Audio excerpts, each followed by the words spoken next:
Hi friends, ఎలా ఉన్నారు? బాగున్నారా?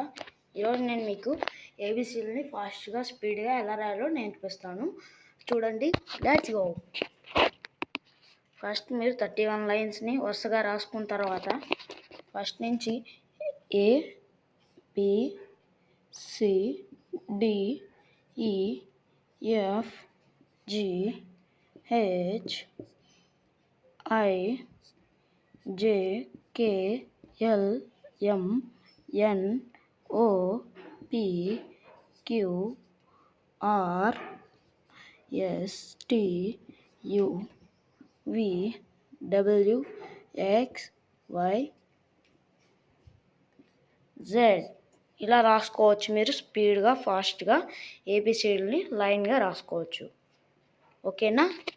ఇలాంటి మరిన్ని వీడియోస్ కోసం చెర్రీ అండ్ తరుణ్ ఛానల్ని సబ్స్క్రైబ్ చేసుకోండి. బాయ్.